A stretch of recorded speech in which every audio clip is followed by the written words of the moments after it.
All right, and we're live a little earlier than normal. I'm here with my frequent. Well, no, I'm not here with my frequent sidekick, Artistic Layman. Force of habit. No, I'm you're here with with Matt Forney. you're with your infrequent sidekick, Matt Forney. And I'm told that that Gavis is going to be streaming here soon. This isn't planned, by the way. I didn't plan on like, oh, I'm going to get him.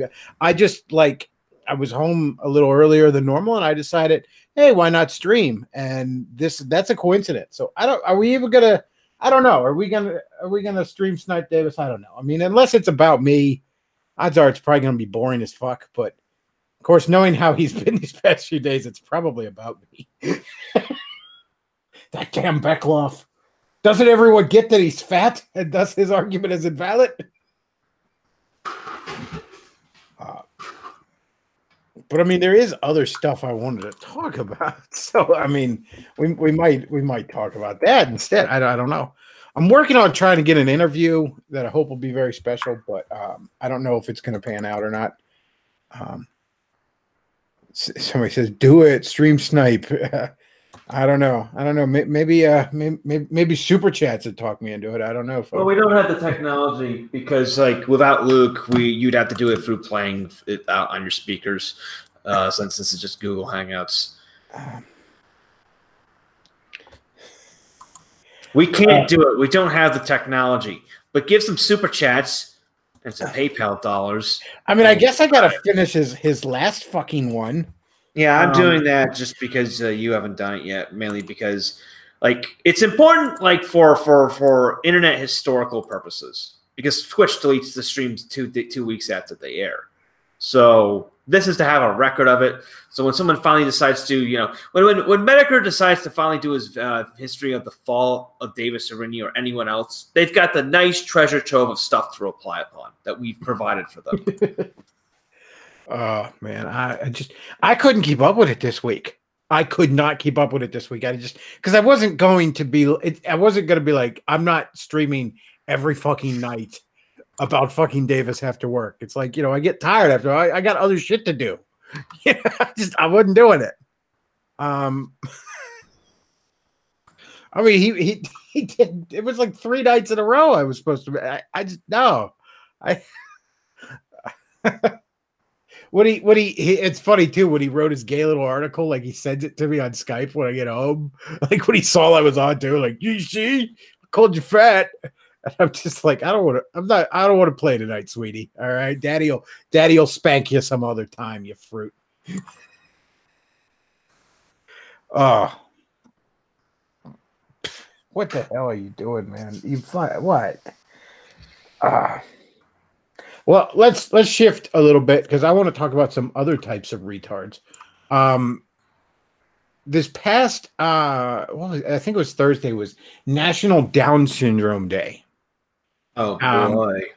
And so, of course, a bunch of the evangelicals I know. I guess I am myself an evangelical, but you know, I never have more than one foot in any group. But a bunch of the evangelicals I know are posting all this. Oh, whining about the Down syndrome kids are aborted and stuff. And I look, I can see the point on that.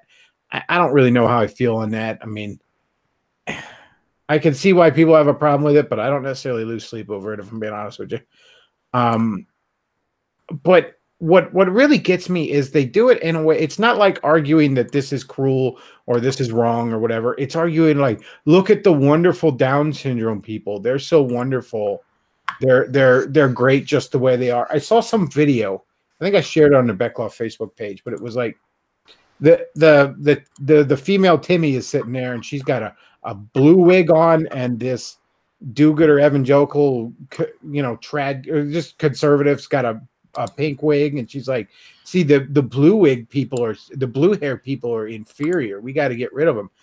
And it's like, this isn't a question of like different hair color. Okay. This is a question of a horrifying disorder that disfigures you and leaves you retarded.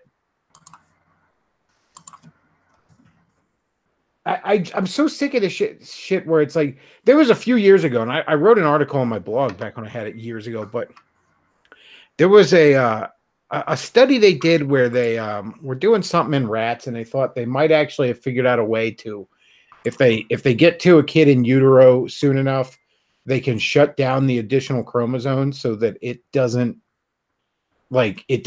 act. It's still there, but as the baby is building it, that's not acted upon. Yeah, it doesn't actually do anything.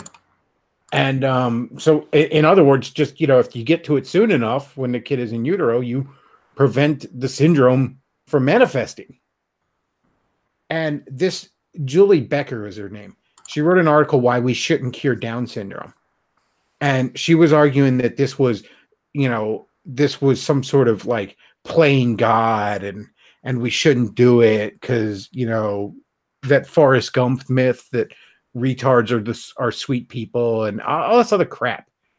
And it's like, you're telling me that now, of course, that nothing's come of this yet. Who knows if anything ever will come of it? But you're telling me there's a possibility where you can prevent this syndrome from manifesting, and you want to sit here and say, no, we should just let it fucking happen?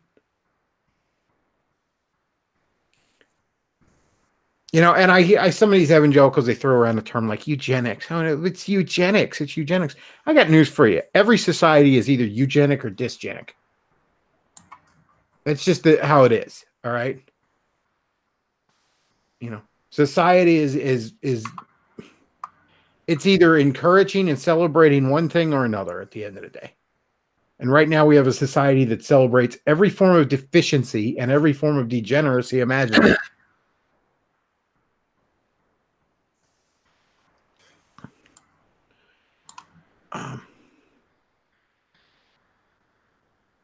Somebody in the chat says Davis is talking about endomorph and ectomorph women. Well, that just sounds fascinating. I'm glad I didn't tune in. Wow. But yeah, all Thursday I had to see all these articles about all the great Down syndrome people, and it's so wonderful. And it's like, no, this started about 10, 20 years ago when they started calling retards special. Remember when they started saying, he's special? No, motherfucker, Einstein was special. This guy's sitting here eating paste.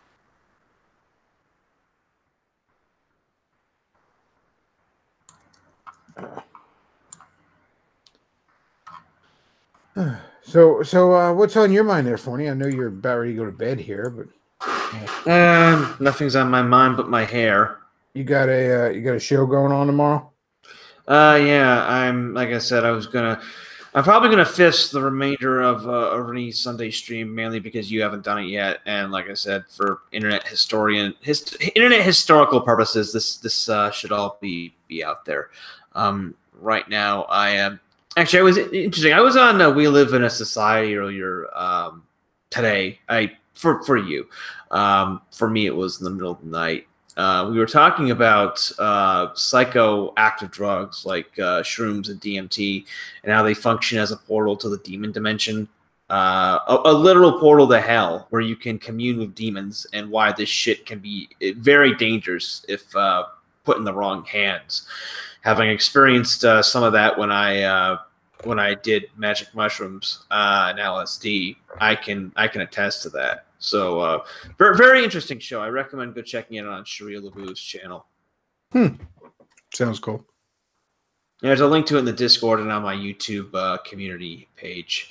But yeah, aside from that, not much. I mean, there was the Mueller releasing his final report, turning out to be a big nothing burger, like everyone said it was. The most they've managed to do is indict one dude for like not filing his taxes properly or something. Maybe the real indictments were the friends we made along the way.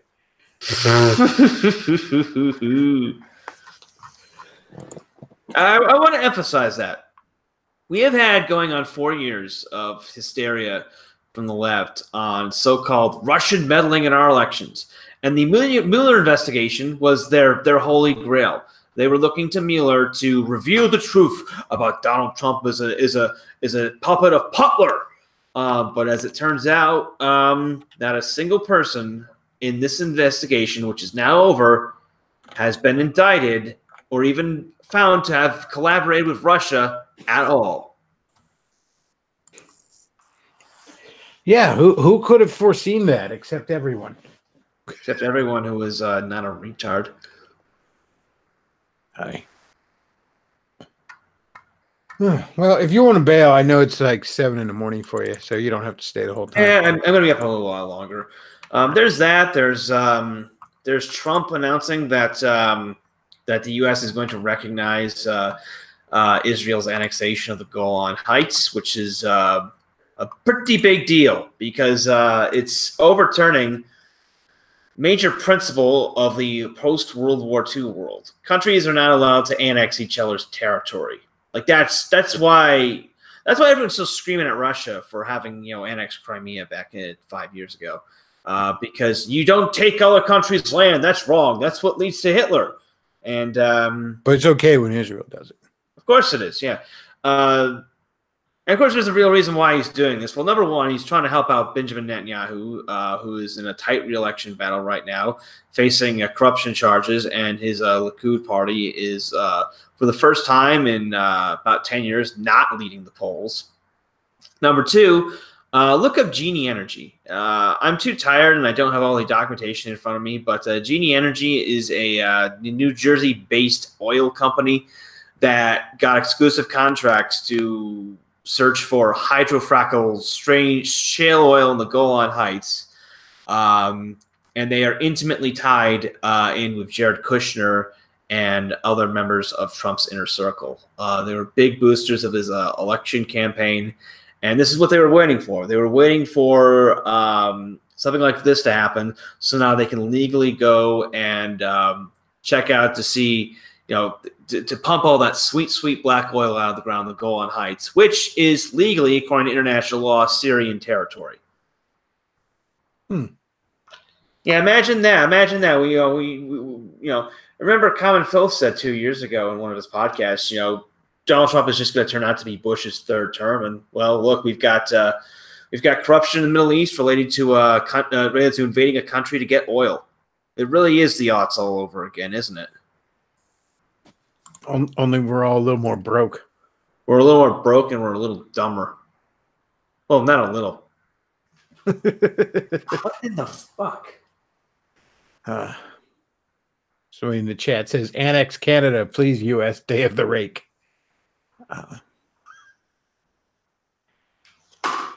Somebody says Syria needs to light those reserves up. Oh, that'd be fucking great. Yeah, on the way out the door, drop a fucking match down the well. Well, that's the thing. The Golan Heights have been part of occupied by Israel since it was either the 1960s or 1970s. I forget. But yeah, I think they grabbed it in the same war in which they grabbed the Sinai, and they've been trying to get the rest of the world to recognize their claim to without success for obvious reasons. But again, this is a big deal. Like I said, the principle of you don't annex other people's countries has been an unstated rule of geopolitics since the end of World War II. Well, Israel's been basically the biggest rogue state on the national stage since its inception. Yeah, I mean, this was the justification for intervening in Kosovo, the justification for intervening in Bosnia when Radovan Karadzic was waging war to get the Republika Srpska to merge with Serbia. This was this was what pissed everyone off when Russia invaded Crimea in the wake of Euromaidan in Ukraine 5 years ago. It's an illegal invasion and annexation. Now the U.S. decided to go and flip that principle on its head. Yeah, you're going to see a lot of major you're going to see a lot of score settling in the near future as all countries that have a land dispute, and there's a lot of them because, as it turns out, war never changes. Want to settle them scores. For God's sake, there's a whole bunch of them right here in this backyard. We've got Georgia has 2 of its territories occupied by Russia. Just over the border, Azerbaijan has a whole chunk of its territory, occupied by Armenia. There's going to be some score settling, and we can thank Mr. Donald Trump and his initiative to make Israel great again for this. Yeah, I haven't been happy with his foreign policy since basically the first few months. I mean, I could live with pro-Israel policies. I'm not anti-Israel really. But shit like this is just blatant pandering that does nothing to really help anyone. except Genie Energy and Benjamin Netanyahu.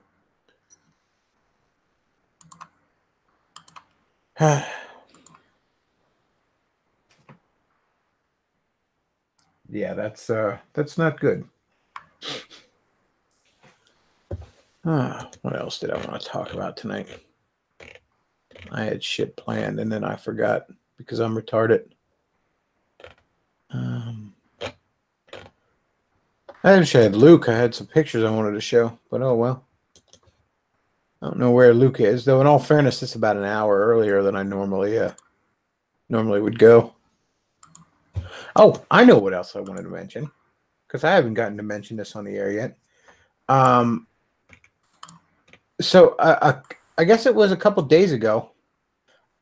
Someone who knows both me and Arini, and I'm not going to name him because he asked not to be named. I guess he was trying to broker some sort of peace deal. So I'm going to go through this because it's kind of interesting. He says, I've been talking with Davis and have CC'd him on this email. We didn't agree on everything, but he assured me that he wants the blood feud to end. I told him I was willing to offer a ceasefire on his behalf. So dramatic for, what is basically just me laughing at someone. Here are the terms Davis has allowed me to offer. And I've fleshed these out to be a little more specific than we discussed. And this is hilarious because he must think he has leverage. So the terms are, you may each make one social media post on each platform announcing to your followers that you have agreed to no longer talk about the other. You may publish the email for evidence as long as you blot out my contact information. Beyond that, you will not mention each other explicitly or implicitly on a live stream, blog, social media post, or similar forum. You may continue to slander each other in private messages as long as you do not make them public or give permission for others to make them public.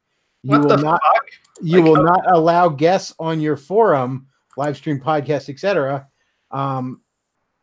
to discuss the other party, and you will not participate as a guest in forums that discuss the other party, except to say that you have agreed not to discuss him and will have to leave if the topic continues. If one of you breaks this agreement, the person will bear the full blame for reinstating the conflict. This only applies to future content, no requirement to remove previous content attacking each other. Will you both agree to these terms for the sake of your souls? Can you please agree to an armistice? Jesus wept. Now, oh, by the way, somebody just messaged me and said apparently Arini is calling me a yang ganger. So yet another fucking lie. Oh, that's a lie. Bechtloff is a boomer. He doesn't want that sweet. He doesn't want that sweet bag. I told you I'm not voting for Chairman Mao. So I respond to him and I name redacted. First, let me say I greatly appreciate where your heart seems to be here. I really do. There's just a few problems with this proposal. First, it's simply that I have no reason to agree to it. I'm having fun. My audience is having fun, and Davis has had this coming for too long. Why should I let him worm his way out of this or buy/threaten my silence? He's done that with enough people over the years. Second, even if I were inclined to end this, agreements with Davis are worthless. He is a liar and a lunatic, and his word means nothing. He entered a similar agreement with Jordan Owen years ago, which he's broken countless times, most recently this past weekend. And that was a legally binding contract. If he wouldn't honor that, why would I ever have a single reason to believe he would honor this? Again, name redacted. Greatly appreciate where your heart is here, but that's going to be a no from me, dog. Now, I kind of thought about it, and a day later, I decided to send a message to both of them saying a path for peace. Name redacted. I've given the matter more thought, and I've decided there is a way to end this once and for all. All Davis has to do is take the L.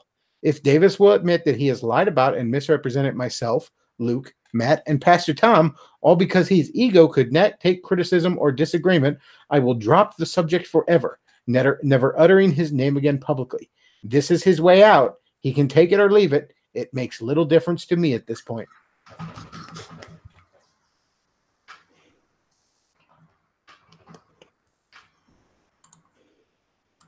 I think silence is a good, appropriate response to that. Somebody says, Davis said, again in my chat here, somebody saying, if Bechtloff hasn't signed up for the Yang Gang, he's going to sign up for it because he needs the $1,000. That's some top shelf projection right there. No, Davis, I have a job. I work for a living. Okay. I'm honestly kind of surprised. Surprised Davis isn't with the Yang Gang, especially considering that he was praising, of all people, Alexandria Ocasio-Cortez a couple weeks ago. Well, he's on the AOC gang because she promised him tendies and a hand job. Yeah. By the way, people in the chat are asking who the person is. You do not know him. He is not someone who is. I think this person's had a blog, but he's not somebody that's really out there. So you're not going to guess it.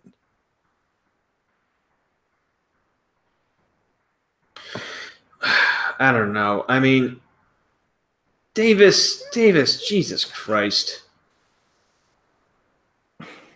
We're gonna push him down even further. You know. No, he's totally winning. He's totally winning.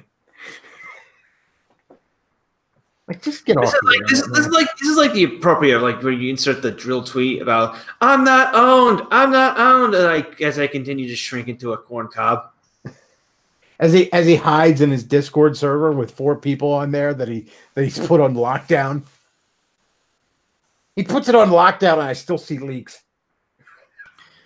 I saw the leak the other day where it literally said, as he's talking to the other guy, like this. You got the server on lockdown, right? And I'm just laughing my ass off. Like, oh man, you guys couldn't fucking run a bordello in a gold rush. What the hell? Dashing Rogue sends 199. Said, what did he do this time? Oh, nothing. It's just somebody was trying to get some peace between us. Because apparently my laughing at a retard on the internet is war. You know, war never changes. Well, it is to a narcissist like him. You know, people like him just can't stand being laughed at. Is it just me, or has he become? Have his public statements become incredibly homoerotic over the past week? I mean, there was a comment he made on the stream about how if you took your shirt off, he might get an erection. Yeah, because he was tweeting like a few. I have man boobs, and he's all and today he's tweeting about how like he loves staring at himself in the mirror at the gym or something. I mean, what's the song from the Silence of the Lambs? You know, Goodbye Horses. Would you fuck me? I'd fuck me. I'd fuck me hard. And that's the thing he doesn't get. Like he thinks, oh, I called him fat. That'll show him. Like, okay, yeah, I'm kind of fat. See, I'm not going to sit here and freak out about it. Like, you know, okay, you want to make a fat joke? We'll make a fat joke. Fine, yeah, I'm kind of fat. How about that? Yeah, what are you? I'm not a fucking narcissist, David. I'm aware of my faults. Well, see, the thing is, with someone like him, when he comes at you with something, it's probably because it's the kind of thing he thinks would work on him. Like if you insulted his appearance, I mean, people who have insulted his appearance have heard no end of it for forever from him.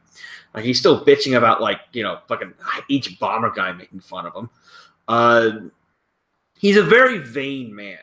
For God's sakes, he even changed his Skype status to "I'm so pretty." What kind of a man describes himself as pretty? Okay, that's a word for girl. That's a word for women. Men usually use the word handsome, or, you know, something that means masculine energy. When a man is described as pretty, the first thing I think of is some like age-riddled twink,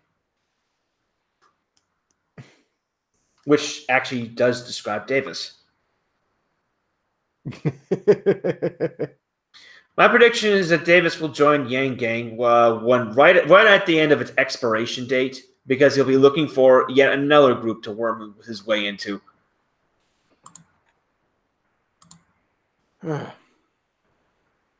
Yeah. I mean, he'll join Yang Gang in 2022 after President Yang fails to get the UBI through a Republican Congress.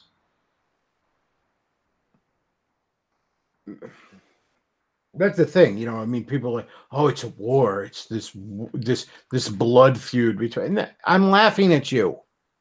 That's all it is. I'm laughing at you because you're laughable, and you have nothing to hit me back with. You have nothing to threaten me with. You have nothing to offer me with.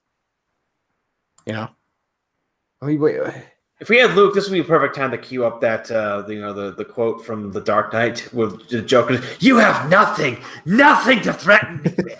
Yeah, exactly. You know, you have nothing to threaten me with all your strength. Yeah, with all your crash T level, you have nothing to threaten me with.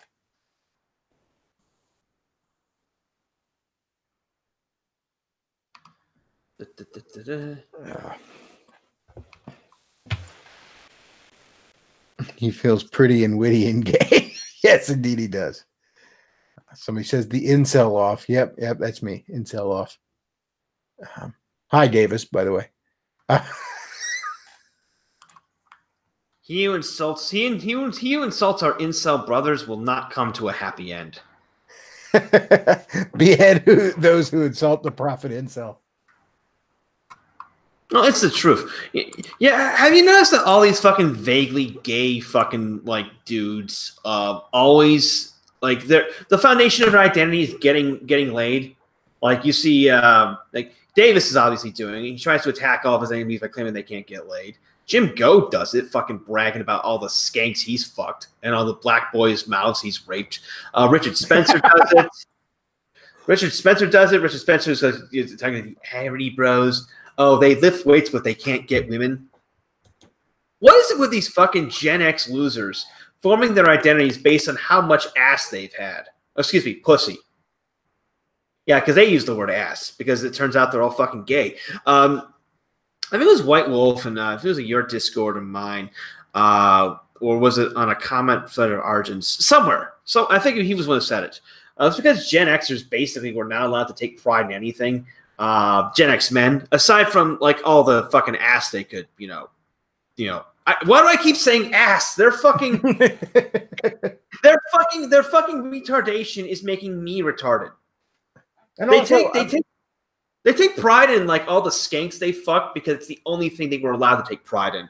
And it's pretty telling in the case of Davis because like Spencer's a fucking neo-pagan atheist Satanist loser. Jim Goat is a fucking fedora loser. So them going to the tower like I've had more skanks than you makes sense. Davis is nominally a Christian. Last I checked, sexual chastity. Why am I saying sexual chastity? Just chastity. Period. That was a virtue to strive for, And where does it say in the Bible, "Thou shalt sleep with as many skanks as one as thou can possibly can"?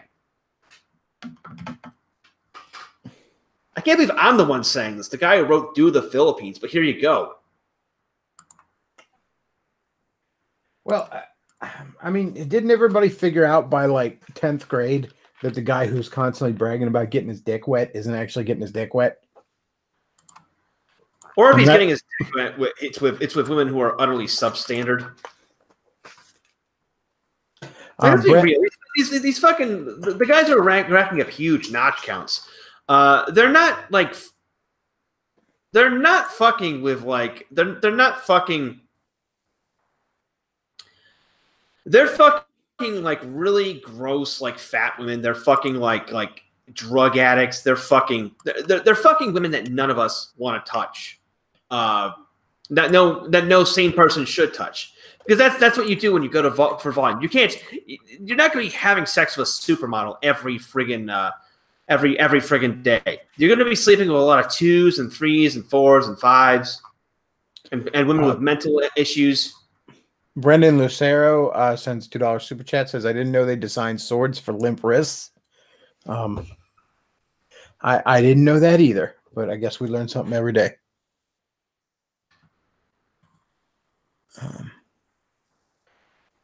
Let's see. Go into the chat a little bit. Let's see. You at least have the humility to see the flaw in a previous Matt Forney. You at least have the humility to see a flaw in a previous incarnation of yourself. Well, I learned the hard way that if you follow that demon, it doesn't lead you to a good place. It doesn't. Okay, and I don't think I need to elaborate on that particular aspect of my life. But trust me. Just But Davis apparently never got it, or at least he claimed to get it, and then he snapped back to it as a point to go after his enemies with. That's probably more evidence that his conversion to Catholicism was nothing more than show. God, it would be fucking awesome. Getting his local fucking churches to excommunicate him. You're assuming he's even going to a church.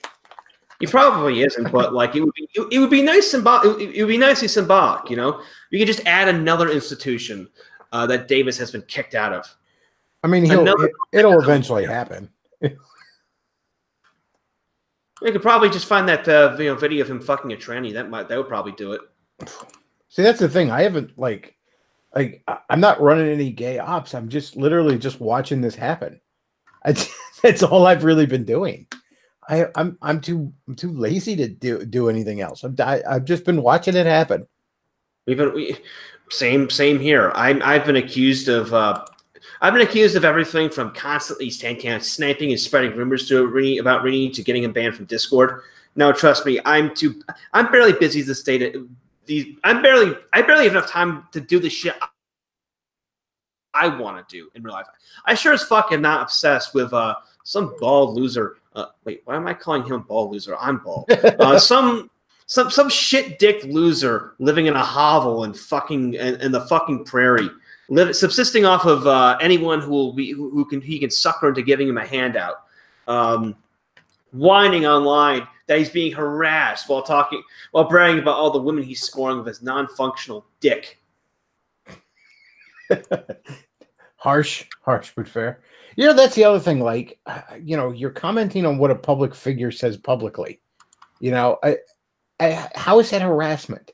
It's it not keeps like going on about harassment. Like, it's not like we were going over to his fucking platforms and okay, we were doing a little of that, but like, it's not like you or I were like mass spamming his Twitch with fucking, you know, with all the screenshots of that time he fucked a female to male tranny or shit like that. We weren't constantly haranguing him on Twitter. We weren't like sending him threatening emails. That's not stalking.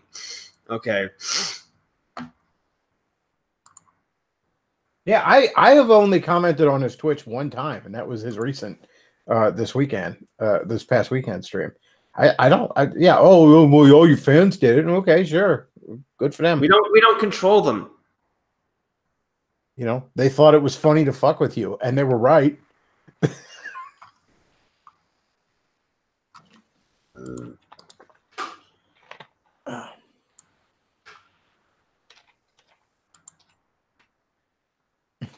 Somebody says, why is it okay for Davis to talk about you publicly, but you can't talk about him publicly? Well, that's funny. That's funny because he keeps accusing us of being like, you know, why do you think it's okay for you to attack me? But when I respond, you get all indignant. It's like, what do you mean indignant? I don't care. I don't get indignant. I'm like, oh, look, he's doing it again. Let's stream snipe it. Like, that's what I do. I laugh at it. And this is the other thing. You'll notice this, that when Davis is quote-unquote responding to things I've said, he doesn't play the things I've said. He doesn't, like, you know, play my stream and respond to it because he dare not actually have my actual words out there because then he can't misrepresent them. Whereas when I'm responding to a Davis stream, I just play the fucking thing and pause it when I need to respond because I want to make sure he's not taken out of context or any of this other gay stuff that he could whine about.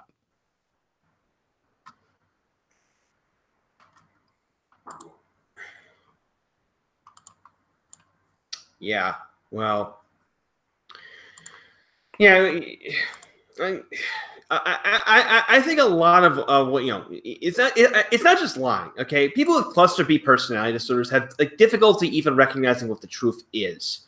In Arini's case, like his brain is constantly rewriting reality on the fly to make him look awesome and make his enemies look ridiculous. It's like when he told that story about how the three of us went to that strip club in Vegas, and he restructured it to make himself look cool and try to depict us as a bunch of like frustrated incels, thinking that it would do anything other than make him look like sad and pathetic, and acting like it was some kind of big shameful secret when like I talked about it like the weekend on my podcast, the weekend after it happened.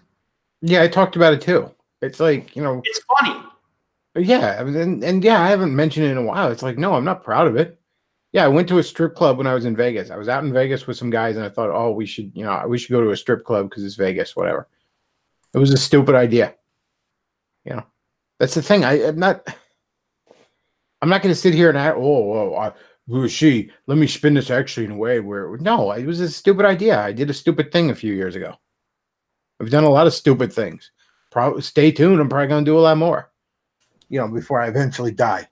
It's a funny story that happened in Vegas. Whatever. And when I confronted him about that, he was like, "Well, that's how I remember it. Feel free to tell your version of it." Like, bitch, I already did, and I don't need your permission to do it. I think in this case, it's the narcissism, but also like the wet brainness. Like the dude, I believe, has legitimate memory damage, brain damage from all the booze he drinks. I believe the technical term for it is Korsakoff syndrome, which indicates he's probably going to be dead in less than 10 years. His liver will give out, or he'll have like a stroke or something. Well, I'm amazed that he'd have those problems given how tiny his hips are. Yeah.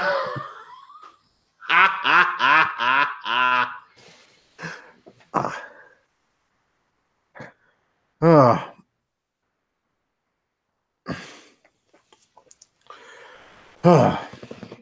But yeah. Yeah, I'm gonna be doing that fisking tomorrow. So go to my channel and check it out. I guess I'll finish it maybe after the regular Saturday show or something. Whatever. I got so behind on it all because it's like, he did 2 streams in a weekend about me, and then he does like a big old article that, spends 4,000 words to say that I'm fat. And then he's like, yeah, I win. Okay, Davis, I could be 600 pounds and it wouldn't be as embarrassing as that picture that you sent Matt when you applied for his blog. Yeah, you could be 800 pounds and a virgin. Wouldn't make anything you said about him any less true. Yeah, that's the other thing. He'll never actually address any points that were made. He's never going to address it. That's why he won't play a stream if I talk about him. He won't play it and respond. He'll either make up shit that I said, or he'll take one phrase out of context or something, and I make sure I don't do that with him.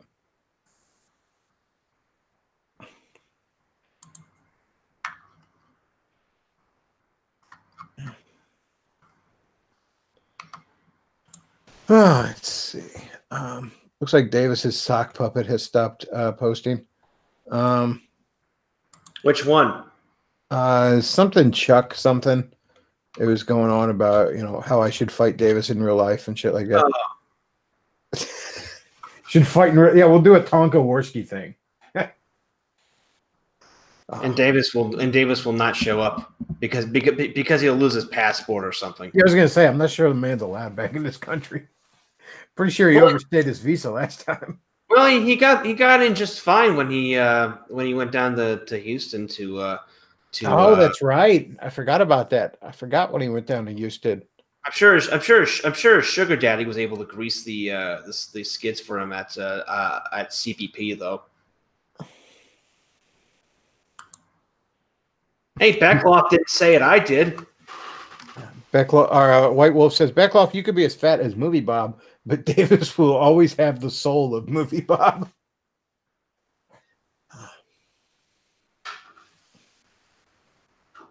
I don't know.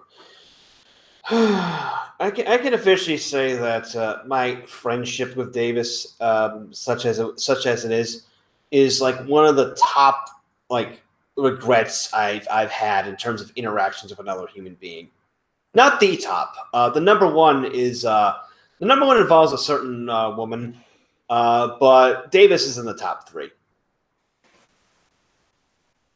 Well, I definitely consider it embarrassing, but no, I haven't. I wouldn't go that far because again, I don't. I mean, it's a little different for you because you've made a career out of this. You've made a living doing this, but this has always been at best a side gig for me, a little hobby. The internet doesn't really matter that much to me in the grand scheme of things. I mean, if if I got deplatformed off everything and couldn't post on so much as a message board ever again, I'd be pissed off about it, but I'd move on. This isn't even like a major source of income for me. It makes me some good money, and I appreciate that. But it's nothing I could live off of. It's just a good side gig, and there's plenty of other side gigs I could do. So, yeah. Well, I'm looking at it from the perspective of like you invest this much in a person, and they just like turn around and burn you at the end. You invest so much in them and take heat for doing so. Like I've lost credibility with God knows how many people because I was associated with Davis, and I would try to defend him to like friends of mine who thought like he's a joke, like this guy's ridiculous. Like no, he's not. He's a good person. He's got a lot to say, and I even won some of them around to it. And then he goes and does this, and then you see who he really is, and you think, all the time, all the times when all the times when I could have just let the guy swing in the wind. I could have let him blow in the wind, and I didn't. My life would have been so much better had I done those things. Part of me wishes I'd have distanced myself when the whole Sarkeesian effect thing happened. But I didn't have a reason to at the time. At the end of the day, he's the one that threw the friendship away because he couldn't take that I was criticizing. I wasn't even criticizing him. I was criticizing the Catholic Church, which I know that he time and time again wants to say that I just was doing that because I was mad at Davis. As if, one of the largest, or as if I couldn't have a problem with one of the one of the largest organizations in the world aside from Davis. It's like, yeah, I couldn't have any issues with the Catholic Church other than I'm mad at Davis. Nobody ever had issues with the Catholic Church until Davis came along. That's the funny thing about it. Nobody ever had a beef with them for some reason. Talk about the narcissism. Bechtloff only criticized the Catholic Church because it was a way to criticize me. You're so vain, you probably think this stream is about you. Well, I guess this one is. Hey, it's Luke. Hello, Luke. Everyone. Yeah, I went a little early tonight because I got home a little early. So what are we talking about? Something about Davis, I think? Yeah, we were just shitting on Davis. Talking about fun. Something new or something old? All right, he's going on. He's doing a stream right now. I don't know what it's about. Oh boy. It might be about how he wants to fuck himself. God, what? The Weekly Sweat not on because like I was going to be on to watch them, but they're apparently not broadcasting tonight, which is good because more viewers for Bechtloff. Yeah, bringing them super chats. I got a $2 super chat by David Arine, who sends $2 and says, "Please notice me Senpai Bulba. I need your approval." Somebody else asks, "Is Davis still a thing?" Not really. Davis Serenity is canceled.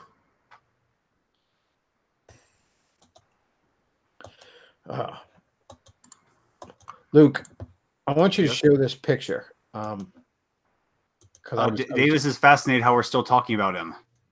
Is he now? Wasn't he?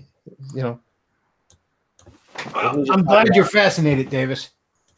Train wrecks are often things people like to focus on. According to Sham Rock and Roll in my Discord, he mentioned Texas. Davis did. Oh, did he? Oh God, he's not only is he wearing the sunglasses, but he also is. He's wearing some kind of black turtleneck. Like he's dude, that's like intellectual. All he's missing is like the beret, and he can look like some stereotypical French movie director. He looks like he should be writing for the New York Times. Oh, he could look like when he was in Howard the Duck. Yeah, I cannot get a hard on with my pee-pee. I threw this little picture I saw online in the in the chat there on the Facebook there, Luke. So it's an old ad from like '95 for the Sega Nomad, which was a little portable Genesis that you could actually put the Genesis games in. Which I wish I had. I wish I could find one of those, but you can't find one under $100. I really wanted one of those. I didn't know it existed at the time. I never remember seeing an ad for it. Is it worth owning? Because I imagine that thing was a fucking battery hog. I mean, I remember. I'm sure it is. The Game Gear, I think, took like 6 like double A's and drained them in like 6 hours. What's kind of cool is I have these aftermarket things that Hyperkin made that are basically like that. Only I have one called the FC Mobile 2, which plays NES games, and I have one called the Superboy, which plays Super Nintendo games. And both of them you could actually hook up to a TV and plug controllers in and use as a Super Nintendo or NES, respectively. Which, as I understand, you could do the same thing with the Nomad back in the day. Oh, interesting. But so yeah, you could play it portably or as a and I had a Game Gear as a kid, but I always used the AC adapter unless I was in the car, because I remember I got it for Christmas. You don't have to have Davis's creepy fucking mannerisms up there, Luke. I appreciate what you're doing there, but anyways, I got my Game Gear for Christmas when I was a kid, and I remember thinking, and I didn't even play it that much because I had like other stuff, and there were family over and stuff. But I remember by the end of the day, the batteries were going dead, and I thought it was broken because it went through the battery so fast. And that's when I think it was like a couple days later, my dad like got an AC adapter for it, and he's like, "Here, just use the batteries in the car." But anyways, the thing that struck me as I saw this earlier today is look at those prices. You got $69.99 for WrestleMania the arcade game. You got $64.99 for Batman Forever. The poor fucking schmuck who paid $64 in 1995, $64.99, I'm sorry, in 1995 for Batman Forever, the video game.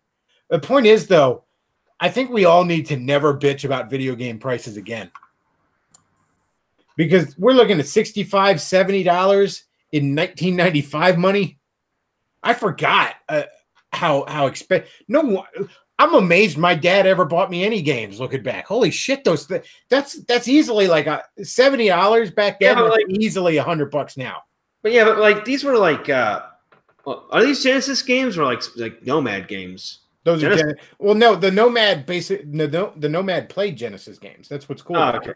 You could actually those prices seem a bit ridiculous, yeah. But that was everything. Like I kind of forgot about that. But yeah, that games used to go $60, $70 back then. Well, I think in the early 90s, because like when CD technology came around, the price dropped on everything.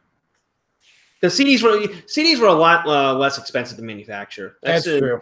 That's one of the main reasons why the PlayStation beat the shit out of the Nintendo 64, because the games were less expensive. Like games on a PlayStation retail for like $50 max, whereas like you get an N64 titles can go as high as $80. Yeah, that's true. It was only through the cartridge era that they remained that expensive. Yeah, CDs were the big like leap forward that really kind of defined that generation. Because the N64 was technically more powerful than I say technically, it was more powerful than the PlayStation. It was capable of better graphics, but graphics weren't the main driver in that generation. I mean, they were a big factor, but the big leap forward with gaming back then was audio and FMVs, which were only possible on the PlayStation due to the expanded storage space. The reason, like for example, Square moved development of Final Fantasy VII from the N64 to the PlayStation. If they wanted to do something, if they wanted to do on the N64 what they were able to do on the PlayStation, they would have had to manufacture a game with like 20 cartridges, which was just not feasible. I'm pretty sure there weren't even any N64 games that had like 2 cartridges just because they were too damn expensive to manufacture. That was what wowed people back then. The idea that you could have these movie-like experiences on in a video game. That was where like the novelty of FMV games on the on the PC came around. It wasn't so much just straight graphics. I still want a damn Nomad though. I'd love to be able to play my Genesis games portably. I actually just a little while ago I put away most of the game systems I own just because I don't use them almost at all. Like I had a PS2, 360. I have a Wii U, although the fucking thing's broken. The gamepad won't register more than like 4 feet away from the console now. But I mean, I use the Switch right now, and I use the NES, and I play NES and Genesis and Super Nintendo games. That's about it. Thanks to the graphics, Luke, you're actually proving my point there. You see, Super Mario on the left is $60, but none of the PlayStation games are higher than 47. Yeah, 48. I mean. The main advantage, the cartridges had like 2 advantages over CD. The first is that the loading times were much faster. That was a major. That's particularly a bitch in the early PlayStation days. And you don't need a memory card to save too. Is the other thing. And the early PS2 era, like that problem was fixed in the later PlayStation games. But like if you play something. Like, if you play Blood Omen Legacy of Kain, the original entry in the Legacy of Kain series, it's a really good game. Kind of a like a more mature version of Zelda.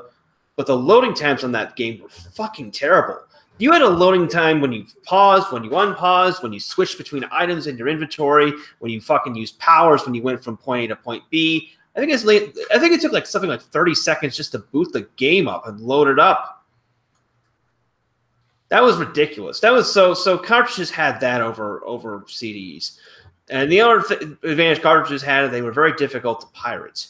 Because in order to pirate a cartridge properly, it's a very intricate process. Whereas with a CD, you can rip the data off a CD and make a ROM pretty easily. I'm loving looking at these old ads, man. It takes me back. I wasn't even I didn't even have anything in the 5th generation. That was kind of when my dad decided he was going to stop buying me video games because, boomer. But I had a few PC games after that. But yeah, I didn't get a N64 or PS1 or anything like that. Hell, my buddy had a fucking Saturn, so I didn't even get a chance to play a lot of those games when they were first new. Yeah, the Saturn. What did the Saturn use? I mean, did the Saturn use CDs? It used CDs, yeah. And Nintendo was the only one that stuck to cartridges that generation. Yeah, but in all fairness, the PS, I mean, the PlayStation was originally going to be, an add-on like Sega CD style to either the Super Nintendo or N64, and then Sony and Nintendo's deals fell through, and Sony just went its own way. Probably better for all parties involved because the Sega CD. Well, Sega single-handedly proved the idea of hardware add-ons for a console being fucking stupid. Because you're going to manufacture games for like an add-on that's like what, $180. Like the market for that is very, very limited. To buy a console and then buy an add-on and buy the games for said add-on. Well, the 32X was originally going to be a standalone thing. And then it somehow in development got turned into an add-on. That one I actually had. My grandmother bought my deeply religious grandmother bought me that and Doom for it the 1 year.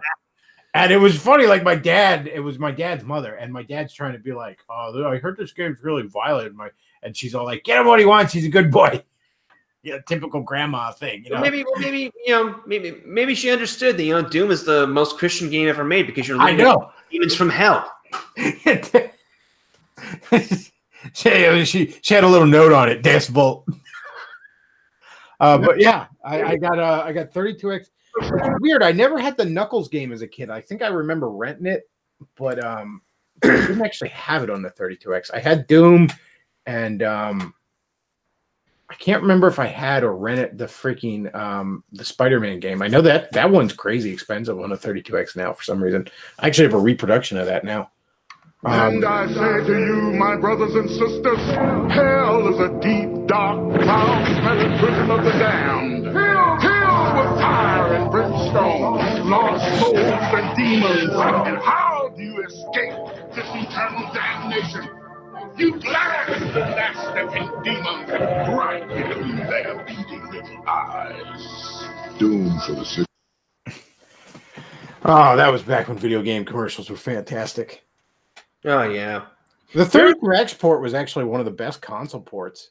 I mean, you had to get into some of the more obscure consoles to get a better one. Like the Atari Jaguar version is better, but nobody had that. But if you're playing a console port of Doom, you're wrong. Like, well, I didn't have a PC at the time that could do it. Well, all of them butchered the game in some fashion or another. Like, the Atari Jaguar version didn't have music. The 32X version was missing like a third of the levels. The Super Nintendo version was looked like ass. The Super Nintendo version is unplayable. The 32X is only missing one level. Its biggest flaw is that the music is absolute shit. The PlayStation, I can say the PlayStation and 3DO versions have a god awful remix soundtrack. The best console quote unquote version of Doom is the N64 one, but that's because it's its own game. It doesn't attempt to be Doom 1 or 2. It's a completely different game. It's basically the true Doom 3. Man, it's damn good. But yeah, I never even really liked the music and even the PC music in Doom. But then again, I was never a metal guy, so I just assumed turn the music off. I like it because very iconic. It's just like the one on level 2, like the imps, whatchamacallit, like dun dun dun. Okay, that just triggers all kinds of nostalgia for me. I have a softer spot for it now because it's more iconic and all. But I mean, at the time, I'm like, whatever, turn the music off. I kind of always thought it was cooler just to have kind of silence and be hearing the monster off in the distance. But yeah, that was the biggest problem everyone had with the 32X port, is that it was the music was just butchered. Somebody said, it sounded like somebody was trying to fart the Doom soundtrack. I think the Super Nintendo version is impressive insofar as they actually managed to get it working on the Super Nintendo. It's like trying to that was an impressive feat in itself, but I've seen videos of it with the draw distance is fucking horrible. Oh, it's impressive that it exists. It's like an interesting little, piece of gaming history. And if all you had was a Super Nintendo as a kid at the time, yeah, I guess you rent that, you make do. But I consider it almost unplayable. I mean, I can still pop the 32X version in and enjoy it. I mean, hell, I even have a version of it on the fucking Game Boy Advance that has a better picture. Doom on the Game Boy Advance, damn. Yeah, they put Doom on the Game Boy Advance, Doom 1 and 2, and it was they really didn't have to sacrifice a great deal. The Game Boy Advance was surprisingly powerful for a handheld at the time.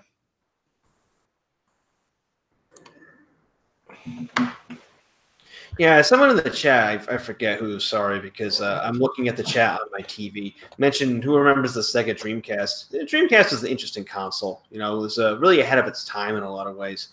Actually, something I found out interesting, that Sega has actually put a bunch of old Dreamcast games on Steam. Everyone knows about the Shenmue remasters 1 and 2, but they also put out Crazy Taxi, Jet Set Radio, or as it's called in the U.S., Jet Grind Radio, and Space Channel 5 Part 2. And I picked them all up earlier this week because they were on sale. I got them all collectively for $2. For whatever reason, and it was true of Mega Man 8 too, but it was true of most Capcom games. The Sega Saturn and then later Sega Dreamcast versions were very superior, especially, being a Marvel fan. I loved all those Marvel Capcom fighting games, the X-Men Street Fighter and Marvel Superheroes and Marvel vs. Capcom 1, all that shit. They are very much superior on the Saturn than on the PS1. Like, the graphics are much more crisp. The animations are much smoother. I don't know exactly why that was, but they were much closer to arcade perfect on those systems. Might be just because they had different development teams working on it. There was a situation like this in the early aughts with Need for Speed Hot Pursuit 2, which was a highly anticipated follow-up to the original Hot Pursuit, which is pretty damn good. EA had one team develop the PS2 version, and then another team developed the version for GameCube, Xbox, and PC. And the version that ended up on the GameCube, Xbox, and PC was totally different, and it was ass. The PS2 version was pretty good, but it was a completely separate game. So it might be a situation like that. Yeah, that might have been why.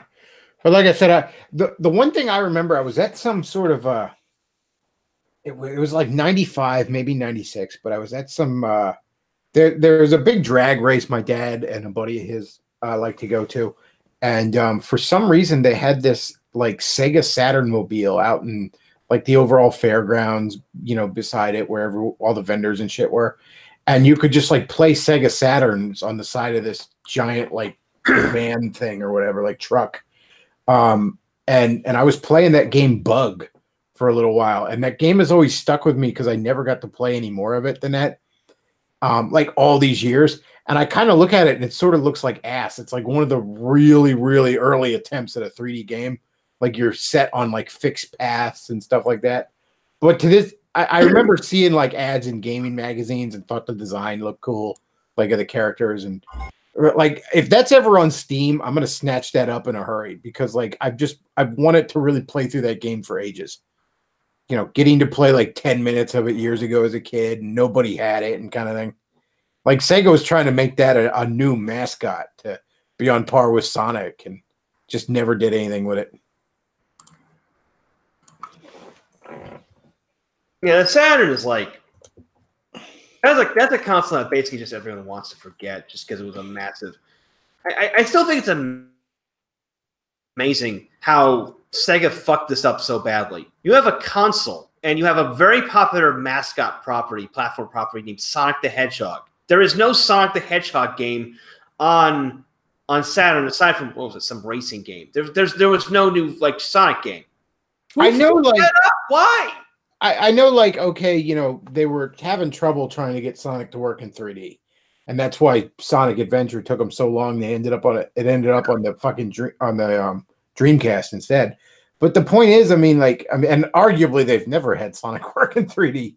But I mean, why don't you just, you know, make a gorgeous 32-bit platformer, you know, 2D platformer? Just make it, you know, do it like, you know, Crash Bandicoot did. Just have a fucking 2D plane platform and 3D graphics. You know, people would have bought that shit, even if it was ass. It would have sold a lot of copies. I mean, look at it. Look at how well received Rayman was back in the day for being a 2D platformer on the 5th generation. Rayman was the shit, dude. That game is like drug fueled psychedelic crazy. Now there's a game I wish I would end up on Steam. That and Rayman 2. Rayman 2 was fucking great. I think they are on Steam. I know there's a Rayman game on Steam. Oh, let me look. I think the early 2D stuff. One of the new ones. The new ones are ass. But why do I keep saying ass? I'm saying a lot of ass. This whatever. Okay, let me look it up. Rayman. Yeah, you got Rayman Legends, Rayman Origins, Rayman Raving Rabbids, Rayman Bundle. I actually have on my 3DS the Game Boy Color version of Rayman, which I scooped up off the eShop because I didn't know anything about Rayman other than I heard people like praise it, and I didn't even know what system it was originally on, so I kind of thought I was getting the first Rayman game. But I've never really had a chance to play it, whether or not it's good or bad. I couldn't tell you. Yeah, these are all the new Rayman games. They don't have Rayman. They don't have Rayman 2. If you can get Rayman 2 on PS2, that's the best version. Because that was another weird situation where like all the ports of the Rayman 2 on each console were like just like wildly different for some reason. It was originally on N64 and PC. That's like the base version. The Dreamcast version added a new mini game, and it obviously had better graphics and also expanded areas to take advantage of processing power. The PlayStation version was massively cut down to accommodate the fact that the PS1 was a lot less powerful, but it also had English voice acting. The voice acting in the other versions is like this weird, made-up, gibberish talk. And the PS2 version was the most expansive because it had massively expanded levels, everything in the Dreamcast version, new mini games, full English voice acting. It was the tits. The only real problem with the PS2 version, it's also the buggiest. Like there's a bug in one level. I think it's the Sanctuary of Rock and the Sanctuary of Stone and Fire, where the music just starts skipping. And there was one point where level transitions in Rayman, like you get to a level and then like cutscene starts and you watch Rayman walk into the new area. There's one area where like the cutscene starts, Rayman gets stuck on a fucking rock, and I have to reboot the console. Like, this is the kind of shit that should have been caught in QA. But aside from that, the game that's the best version. You can probably get it like for like $5 or $10 or something. Again, I'm amazed they haven't like ported that version to like every fucking console out there because it was just that good. Real quick, somebody in the chat just said Davis doxed Luke. What? I think they're referring to like where Luke works or something, but I don't know. They put your docs out there, Luke. Yeah, Davis has been like, teasing like, oh, he's going to reveal what you do for a living, like it's some big horrible crime, or that doing so makes him look good. What was that about gay ops again, Davis? You tell me about gay ops, Davis Arini. I also got a $5 super chat from some dude. Sam says, "What do you think of Google's entry into gaming with Stadia?" I don't really know anything about it, so I couldn't tell you. Smut Boy's got a couple of videos about it. I haven't watched them yet. Yeah, to be honest, I think this might be the first I've heard of that. Actually, here's something interesting.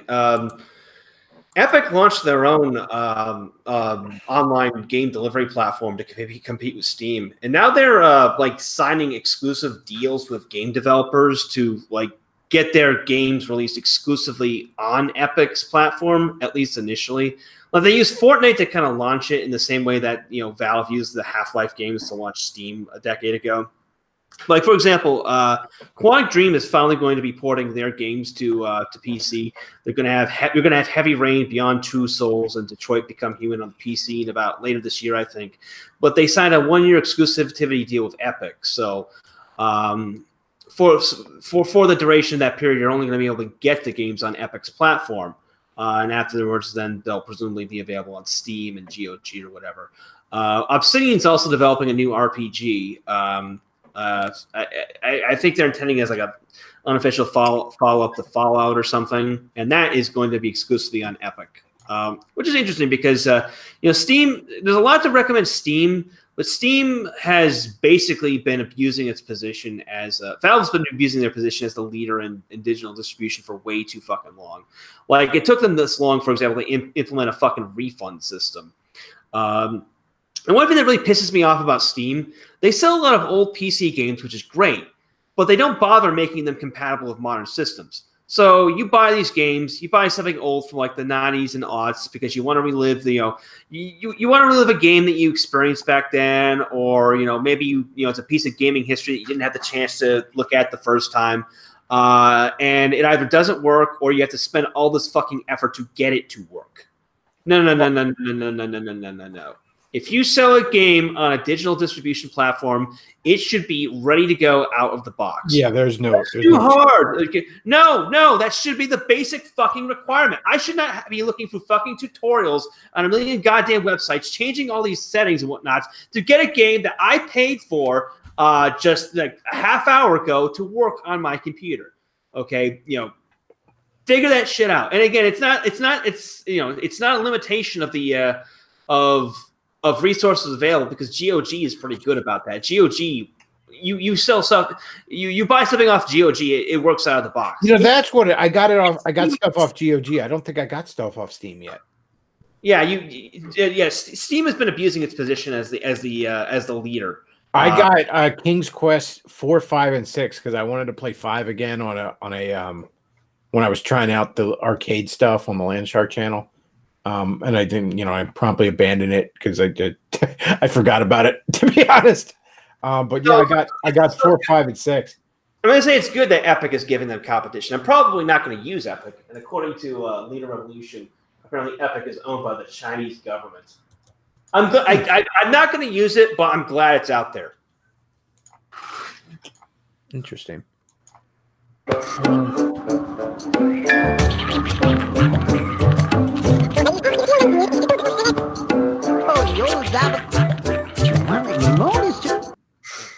Yeah, that gibberish. I got to take a piss, guys. So hold the stream for me, wait. I have a Dreamcast, and this was one of my favorite games. The few games I had on it. Rayman 2 is great. Just fun, man. Just pure unadulterated fun.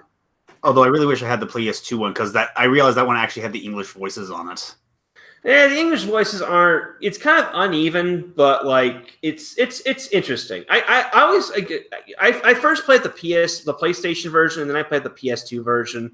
So I'm used to the English voices. You know, the gibberish always sounded like the Raymanese, as they called it in the game, always sounded weird to me. Yeah, it's like Never stoop, tell you. So that's the Ant-Man gibberish. Or no, Teensy gibberish. You know the level you have to ride the fucking rockets for that little village there? That was so much fun. Oh yes, the boss fight in this version is so fun. Yeah. Oh yeah, there's this great through the levels. There's this great buildup about where the evil captain meets this horrible general who he buys this giant robot from. Oh yeah. And then when you defeat him, you have to. Well, actually, in the PS2 version, if I'm not mistaken, he's charging at you down a long tunnel and firing missiles at you. Where in the Dreamcast version, you have to fly around this in space inside his ship and then just like shoot him inside, like the. Yeah, that's the PS2 version. The PS2 version's big change is that it added overworlds, so that instead of selecting levels from a menu, you would go into a hub world like you would in, say, a more traditional platformer like Super Mario or what was it, or Spyro. Which gives the game a more organic feel.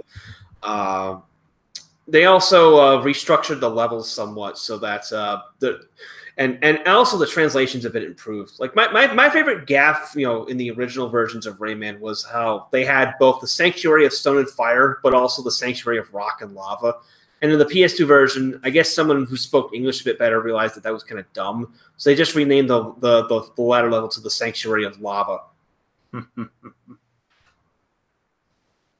Is Rayman like do the rabbits come out of that? The rabbits, yes. The rabbits are cancer. Yeah, they didn't exist until the Wii version. Okay, I remember hearing of them. Like I never played anything with them except for that Mario crossover on the Switch, which is far better than it has any right to be. But no, the rabbits, I don't even think. After Rayman 2, the creator of Rayman, Michel Ancel, left the series to work on Beyond Good and Evil. Rayman 3 was developed by someone entirely different, and Rayman 3 sucks. And pretty much, there are no Rayman games after Rayman 2. Like, it's Rayman and Rayman 2, that's it. Then the others basically might as well just be hallucinations. Like that all time we had a collective hallucination about the 4th Indiana Jones movie. I don't know. I don't consider that movie that bad. I mean, it's not great, but it's no worse than Temple of Doom. I had a hallucination once that they remade Ghostbusters with 3 lesbians and a gorilla. Thank God that never happened.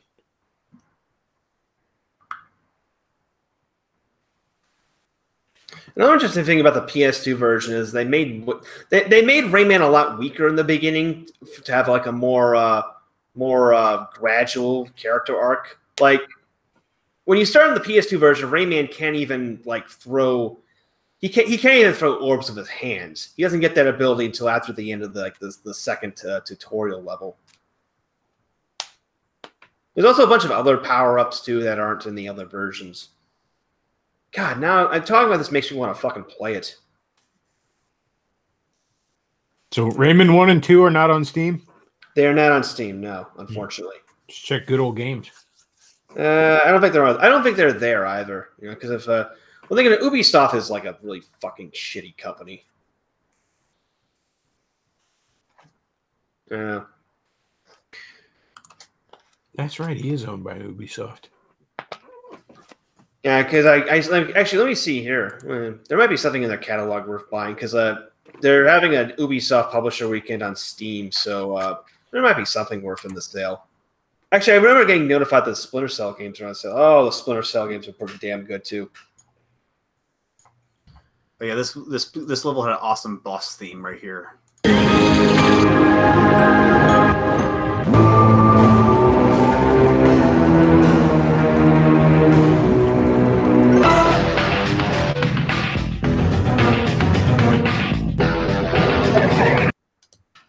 God God damn, yeah. Yeah, fifth generation I didn't really have. I didn't hop back into gaming till like 05. I got a PS2. I think gaming really peaked at like fifth and sixth generation. I know that's heresy to like you old fags out there, but when you had like early 3D gaming and it really expanded the possibilities of what you could do with games, you know. Like late 90s to early aughts, like that's when like all the really great games. That's when you start having like emergent gameplay before it got really faggy with like fucking endless GTA follow-ups. You had stuff like Deus Ex, System Shock. You know, you had platformers like Rayman, Super Mario, Spyro, which I'll say another heretical thing. I think the Spyro games are better than Super Mario, just due to how they really took advantage of the 3D platforming and expansive levels. I won't go that far, but the Spyro games blow Crash Bandicoot out of the water. That's for sure. Yeah, we can agree on that. You know, I was never even impressed with Crash. I'd see Crash Bandicoot at like Funko Land and stuff, and even at the time, I'm like, this just looks like I'd rather be playing Mario 64. My favorite Crash game is Crash Team Racing. Hey, caller, what's on your mind? Oh, yeah. No, sorry to interrupt you guys. No, I was gonna say that at the time I kind of wrote Spyro off out of hand because back then I didn't really think PlayStation did a good job of making the cartoonish platformer games, at least as far as the way they look compared to the N64. I mean, as far as serious hardcore games like Splinter Cell and Siphon Filter, they did a pretty good job. But for some reason, games like Spyro and stuff, it didn't really appeal to me. I don't know. I remember playing Spyro a little bit around when it was kind of new at a little cousin's house, and I remember thinking this actually seems kind of fun. Yeah. But it wasn't until a few years ago that I picked up Spyro 1 and 2 and were playing them on my PS2 because God bless backwards compatibility, and I really like them. I think if I had the money, I might actually pick up the trilogy, the remade trilogy, if it's on the Switch, which I think it is. Oh yeah, well, Spyro really took advantage of 3D platforming because you have a character that can glide. So the designers are able to create far more intricate and larger levels than you could have in a game like Crash Bandicoot or Super Mario, and you could just fly all over. And they implemented a new form of they had a unique what's the term technology that allowed them to show larger areas without fog, which was a major fucking issue in early 3D games. Fog to obscure areas off in the distance and improve performance. I remember the first 3D Spider-Man game. They actually made that a plot point. Yeah.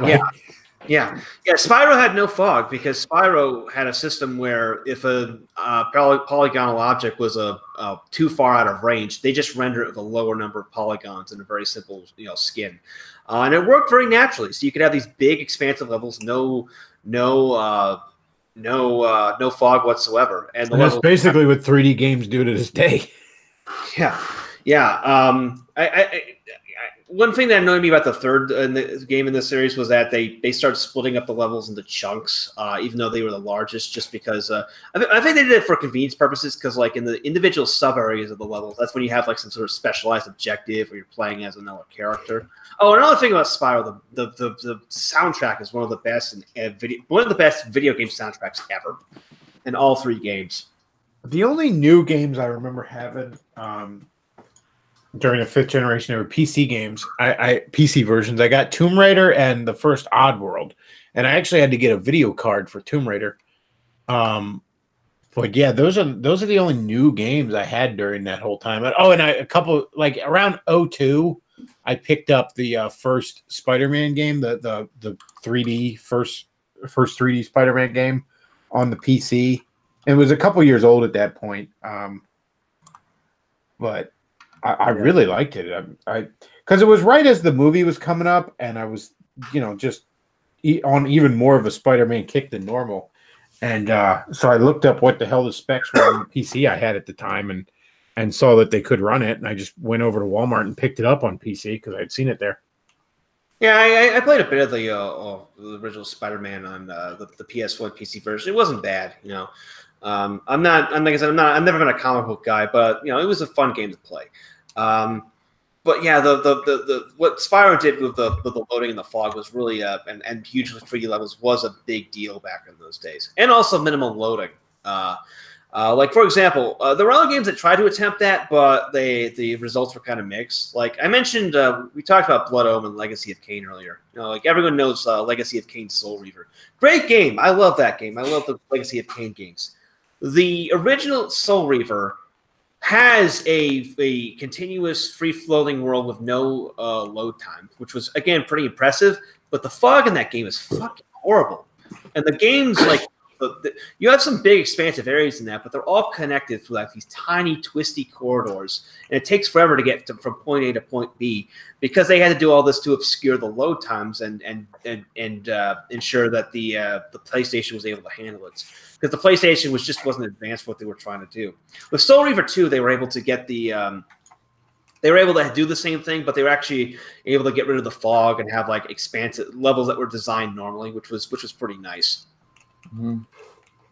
Somebody in the chat Mania swept the country, and everyone lived happily ever after. Not! That feisty lizard burned herds of our sheep! Cool!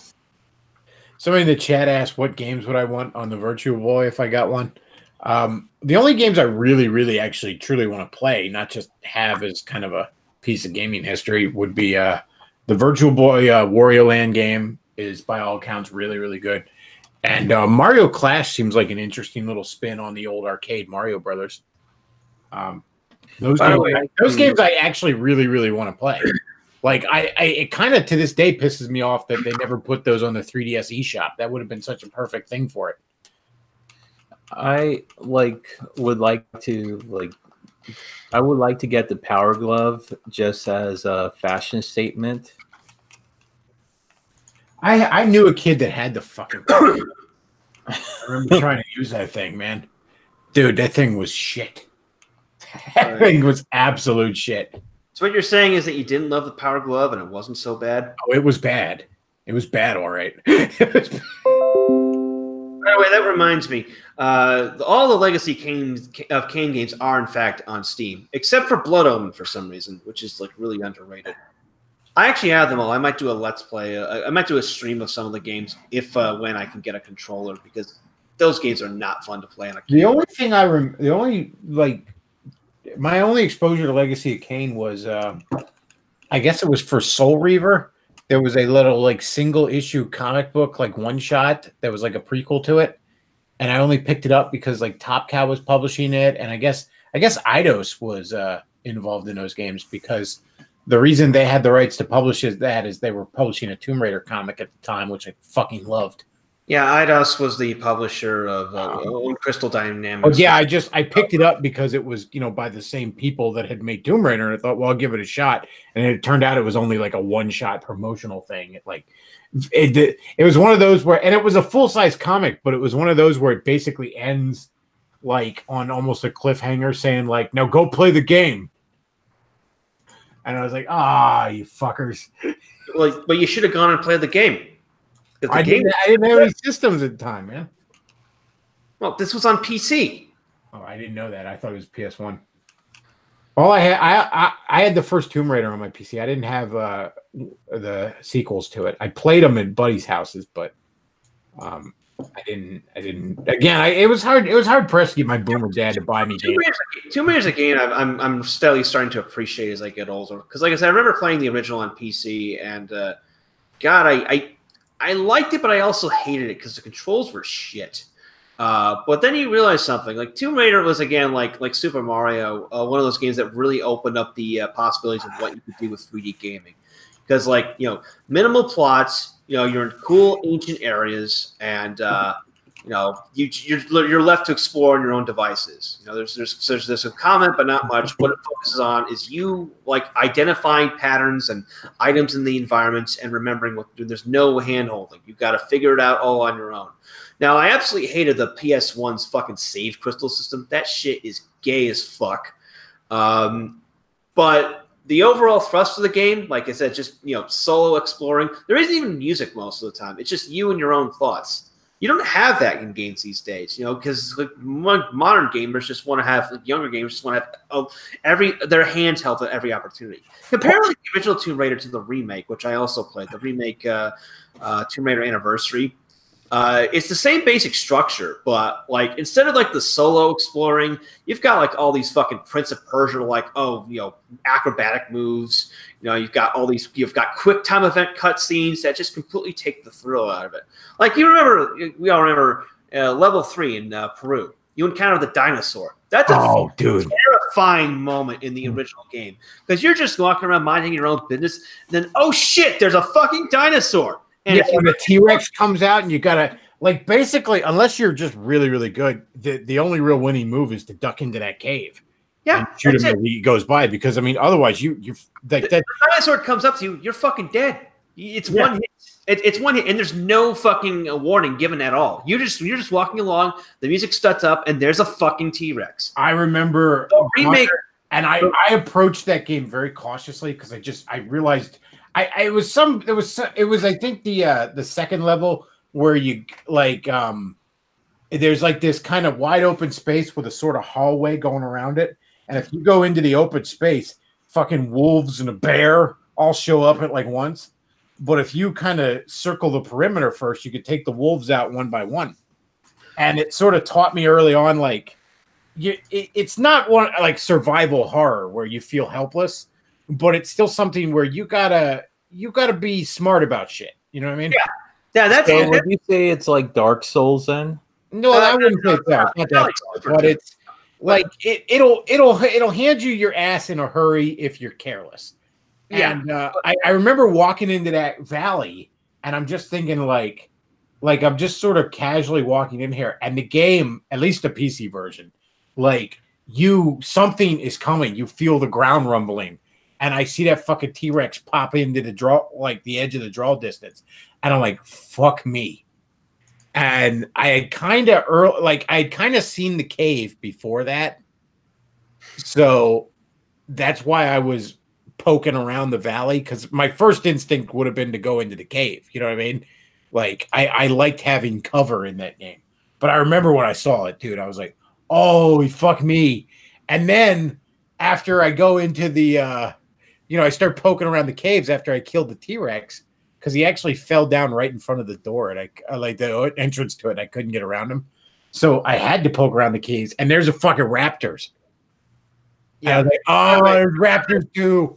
I want to thank Luke for making my point for me, because I was going to say Tomb Raider Anniversary turns the encounter of the T-Rex into a cutscene with quick time events, taking all of the fucking tension out of it. No, I think I had encountered a raptor first. I can't remember. It's been so long, but maybe I'd encountered a raptor first. But yeah, it's look at this. The boss battle here. It's so fucking lame and gay. There's no tension in it at all. And like, she's got like fucking bullet time. The other thing is like, I felt smart for ducking into that cave. You know what I mean? Like, I felt like I was almost cheating. You know what I mean? Like, haha, your T-Rex brain is no match for my people brain. You know, and you kind of you don't. One of the things I love about Breath of the Wild is there's so many ways to handle everything that they encourage you to be smart about things and think outside the box. Yeah, you should have felt smart for that, because that was, the Tomb Raider was a game that rewarded, observation. Here's another example. In St. Francis's Folly, the Thor room. You enter the room and there's Luke's answered my question. Yes, I did encounter the Velociraptor first. I remember thinking like, oh shit, there's a dinosaur, and then that's what it was. And then when I felt the ground rumble, and I was like, oh, I bet you there's a T-Rex. But going back to the Thor room, the room has like that gigantic ball of lightning in it, and if you walk through it, you get zapped and you fucking die. Now, so how do you get through that room? Now, this depends on you having noticed the gameplay mechanics itself and how they work at this stage of the game. And if you notice something, at this point, you should have noticed playing the game that Laura moves a lot faster when she's jumping than when she's running. So what you do to get through this room is that you walk in, you immediately jump to the left or the right, and then you jump forward, and you won't get hit by the Thor ball lightning. But see, if you're not observant, you won't do that. If you're not observant, you'll just walk in and get zapped, and you're dead. I have to admit that I remember the Thor room for pissing me off because I was like, why is the Thor room in Rome? You fucking nerd. I know. I was enough of a nerd. I'm like, Thor is not a Roman god. Or hell, there was the fucking secret. There was the Egypt level where you're exploring that like underground buried whatchamacallit. Not pyramid. The fucking statue with the line with like the pharaoh's head on it. And there's a secret area you can find. There are secret areas in all the levels where you can get like extra clips and whatnot. One of the secret areas is an invisible pillar that you have to jump off at a precisely the right moment when you're on top of that statue. If you're off by a millimeter, you're dead. And this requires you to be like constantly searching around to see where it is. You got to be able to, look around, see like, oh, why are there a bunch of Uzi clips floating in midair? Maybe I should go check that out. The other thing that's great about Tomb Raider, and it's something that you just don't see anymore, is the actual character of Lara Croft. I mean, I got into Tomb Raider because I love the concept. It's like, I grew up watching Indiana Jones, and it's like, here's Indiana Jones in the present day, but a hot chick. It's that classic pulp stuff. It's that fun, adventurous stuff that you don't see enough of anymore. And the character of Lara Croft is, I saw this more in the comic because I read the comic, but even in the games, you see like this isn't, nowadays they write characters and, it's either, if you write a strong, independent woman, quote unquote, it's the bitchy, man-hating dyke. Whereas Laura was flirty, but she wasn't slutty. It was just an overall fun character. And then I remember playing, and I guess not the anniversary thing, but the reboot, the grim and gritty reboot. I gave that a shot, and I'm like, this is ass. It's like drained all the fun out of this. Well, it's like there was enough story in the original game, like to keep people motivated, but not enough that it interfered with the game itself. That was one thing the anniversary edition really fucked up. Like you get the cutscenes, between the levels in the original game which move things forward. But in Anniversary, you've got this long, drawn-out, drama that, nobody really cares about. I don't really give a shit about Lara Croft's backstory. I don't, she's there, play the game. She's there, let's, explore the fucking game. But again, that precise, that's been part of the general shift in gaming in general. It's away from solo exploration towards, hand-holding. What's a man got to do to get that kind of attention from you? It's hard to say exactly, but you seem to be doing fine. Well, yeah, exactly. It was overall better written. Again, it was enough story, it was enough character to capture your imagination without trying to be a movie. And the gameplay was solid. Yeah, it was something you had to be deliberate about, but that's the thing. Once you got the hang of it, once you knew how to approach that game,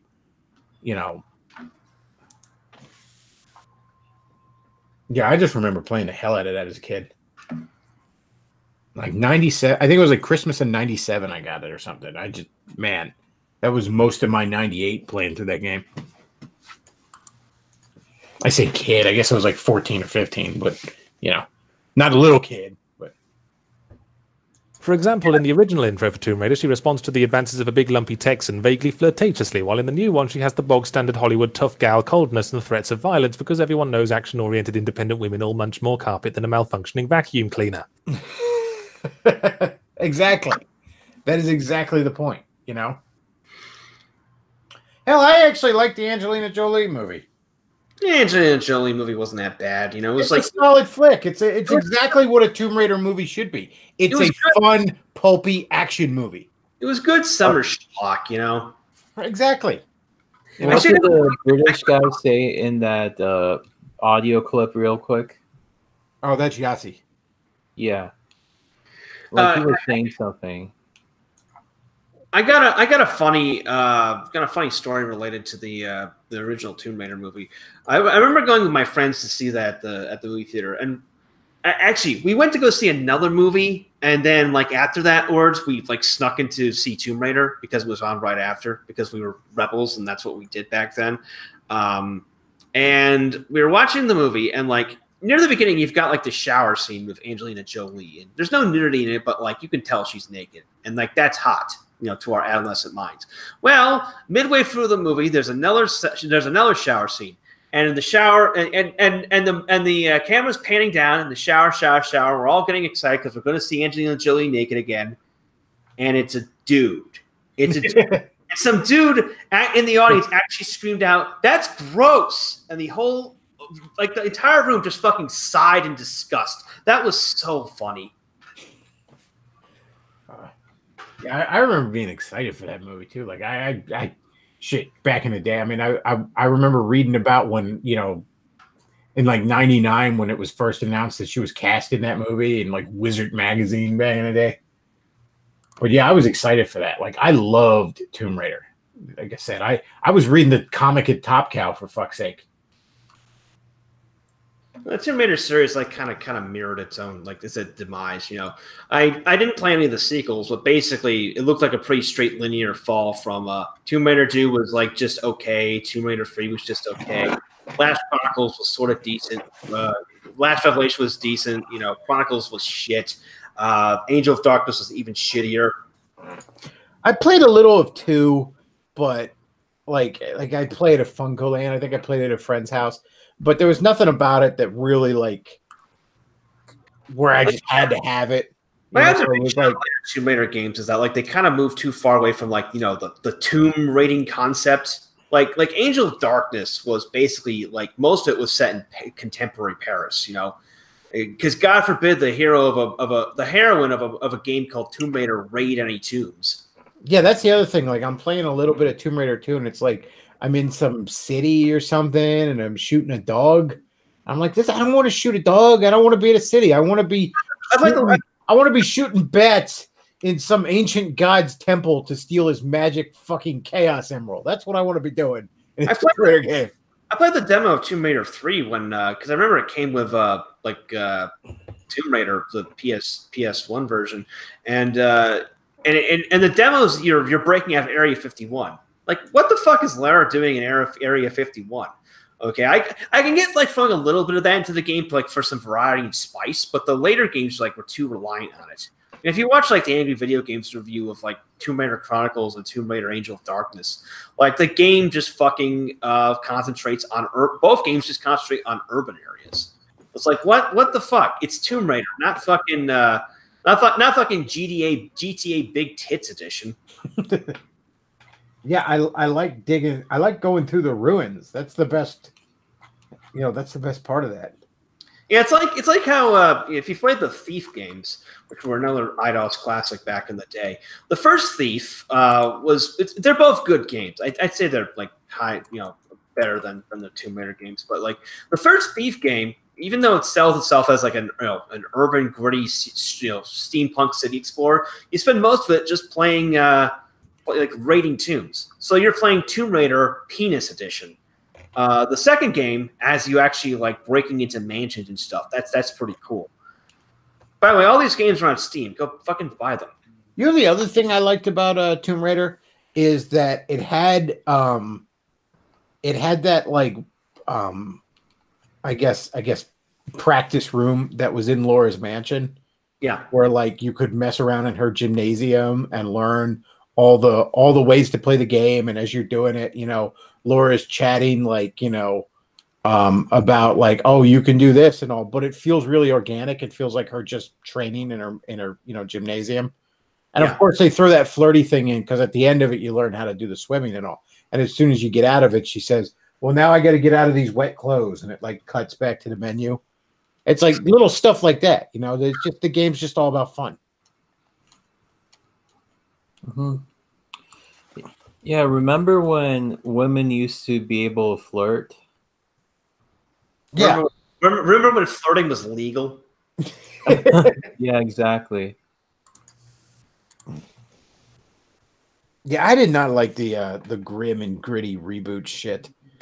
And like, dude, why she's supposed to be wearing her cute little khaki shorts and her ridiculously bright blue tank top, running through a tomb shooting monsters and bad guys. What is this? What is this fucking Uncharted with tits shit? I didn't see any tits in that game. I don't know what you're talking about. Uncharted the A Cup edition.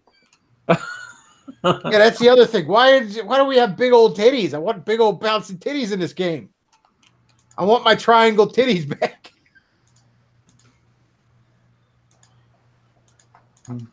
It's funny. It's like they even had Angelina Jolie in the original Tomb Raider movies wearing a fucking triangle cone bra, so they look like fucking triangles. Now I'd better take off these wet clothes. Exactly. Luke, you are a goddamn national treasure. I do my best. Somebody says the early 2000s Image comics with Tomb Raider were an improvement over the 90s stuff. In all fairness, the Top Cow line at Image was pretty good. With Witchblade and Darkness, and Tomb Raider was set in that universe too. And yeah, the old Top Cow universe stuff in the very late 90s, early 2000s was good stuff. Witchblade is probably the earliest Image comics I would recommend reading. Uh-huh.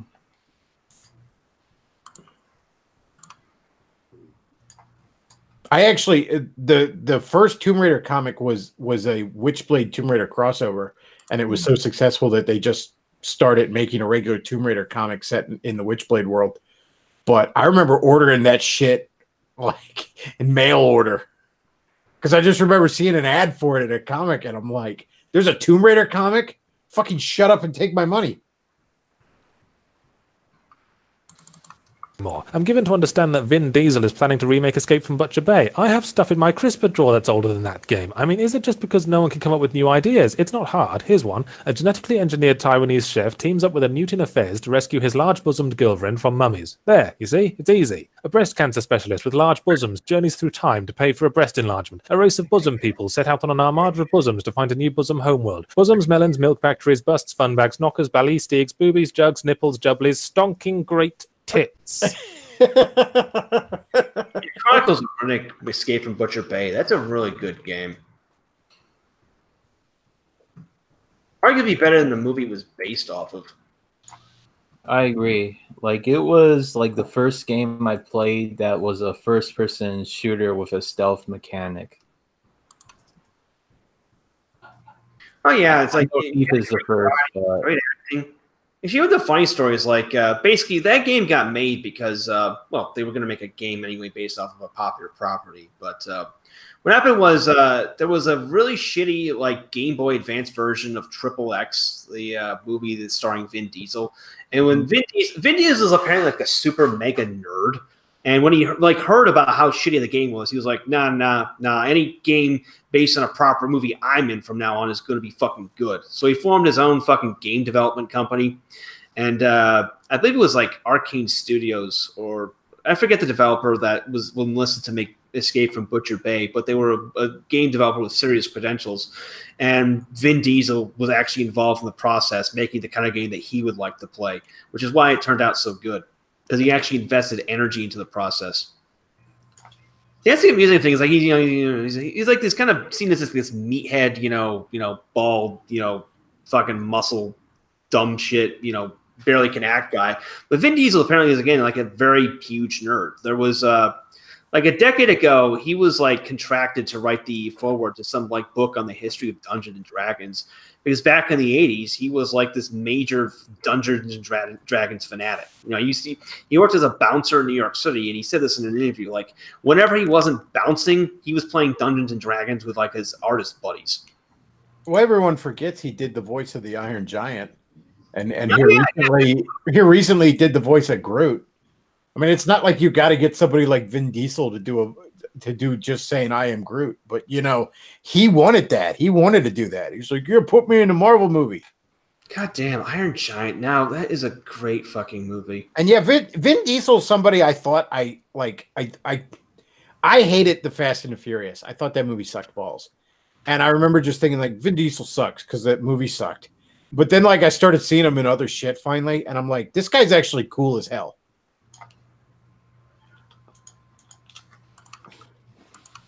Oh yeah, he's a pretty interesting character.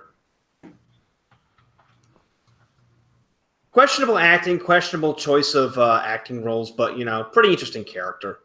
But I will defend, like I said, Pitch Black is a pretty damn good movie. And Chronicles of Riddick is like not the greatest follow-up, but like I said, it's a good popcorn flick. All those flicks are decent. Again, I actually avoided seeing them for a while because I just, they were Vin Diesel vehicles basically, and at the time I thought I hated them. But then when I finally watched, I think it was either Riddick or Pitch Black.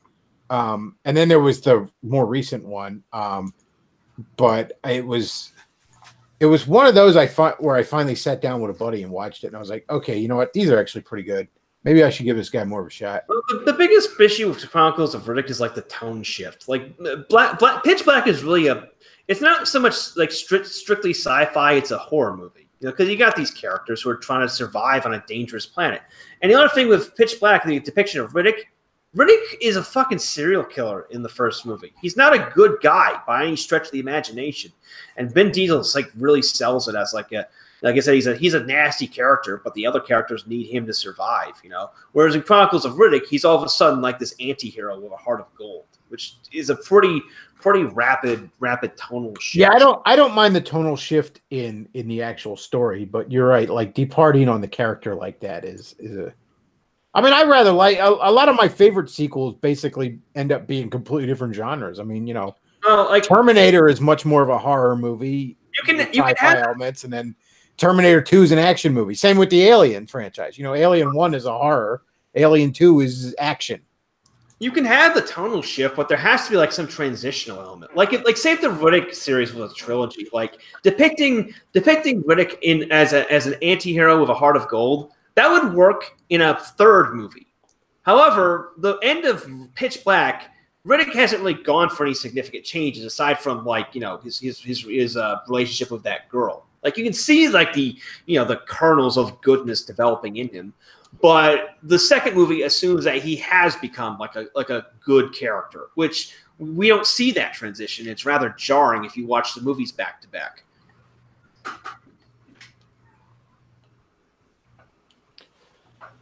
Let's see.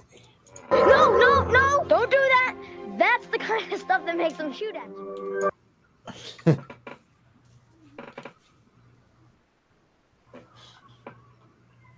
Well, we've been going on for a while. I think I might wrap this up.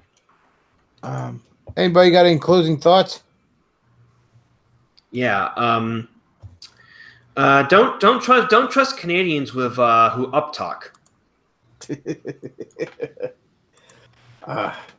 I love how Forney started the stream.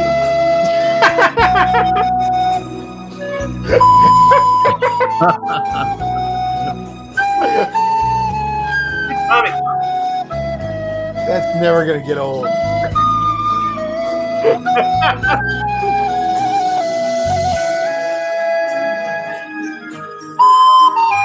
How did you make it match him so much?